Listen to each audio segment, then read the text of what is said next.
السلام علیکم دوستوں، آپ دیکھ رہے ہیں یوسف عزیز یوسف ٹی وی۔ دولت اور زندگی۔ ایک بادشاہ نے اپنی رعایا پر ظلم کر کے بہت سارا خزانہ جمع کر لیا اور اسی شہر سے باہر ایک جنگل میں خفیہ غار میں چھپا دیا۔ غار کے دروازے کی دو چابیاں تھیں، ایک بادشاہ کے پاس اور دوسری اس کے وزیر کے پاس تھی۔ ان دو کے علاوہ کسی کو بھی اس غار کا پتہ نہیں تھا۔ ایک دن صبح کے وقت بادشاہ نے خزانہ دیکھنے کے لیے غار کی طرف گیا اور دروازہ کھول کر اندر داخل ہو گیا۔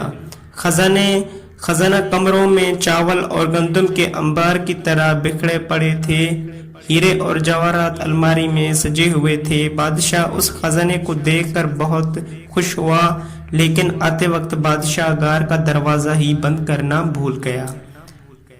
اس وقت وزیر کا اس غار کی طرف سے گزر ہوا۔ وزیر نے جب خزانے کا دروازہ کھلا دیکھا تو حیران رہ گیا۔ وہ سمجھا کہ غلطی سے دروازہ کھلا رہ گیا ہے۔ اسی خیال کے تحت اس نے دروازہ باہر سے بند کر دیا اور محل پہنچ کر یہ بات بھول گیا۔ جب بادشاہ ہیرے اور جواہری کا معائنہ کرنے سے فارغ ہوا تو واپسی کا سوچا، لیکن جب وہ دروازے کی طرف پہنچا تو دیکھا کہ وہ بند تھا۔ بادشاہ نے دروازے کو خوب زور زور سے پیٹنا شروع کر دیا اور ساتھ ہی ساتھ چلاتا بھی رہا، لیکن اس ویران جنگل میں اس کی آواز سننے والا کوئی نہ تھا۔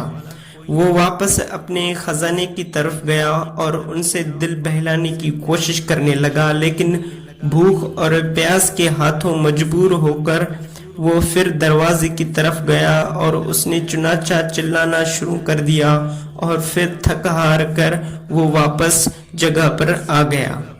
بھوک اور پیاس کی شدت اتنی بڑھ گئی تھی کہ آخر وہ ہیروں سے بھیک مانگنے لگا۔ اے قیمتی پتھر، مجھے ایک وقت کا کھانا دے دو۔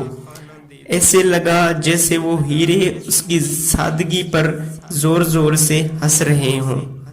اس نے ایک ہیرا اٹھایا اور زور زور سے دیوار پر مارا، پھر موتیوں سے اپنی فریاد کرنے لگا، اے قیمتی موتیوں، مجھے ایک گلاس پانی دے دو۔ ایسا لگا موتی اور جواہرات اس پر ہنس رہے ہوں۔ بادشاہ کو بہت غصہ آیا، لیکن بھوک غصے پر غالب آ گئی۔ آخر بھوک کی شدت اتنی بڑھ گئی کہ وہ ٹھنڈا حال ہونے لگا۔ اس نے دنیا کو پیغام دینے کے لیے زمین پر کچھ لکھا۔ اس کے بعد بادشاہ کا انتقال ہو گیا۔ وزیر بادشاہ کو تلاش کرتا ہوا اس غار کی طرف سے گزر ہوا تو اس نے سوچا کہ بادشاہ کے خزانے کا کچھ اتا پتا کریں۔ جب وہ غار کے اندر داخل ہوا تو دیکھا کہ بادشاہ مرا پڑا ہے اور زمین پر لکھا ہے، دولت کسی کو زندگی نہیں دے سکتی۔ دوستو اس ویڈیو کو لائک کریں، کمنٹ کریں اور شیئر کریں اپنے دوستوں کے ساتھ، اور سبسکرائب ضرور کریں اور بیل آئیکن کو بھی پریس کریں۔ شکریہ۔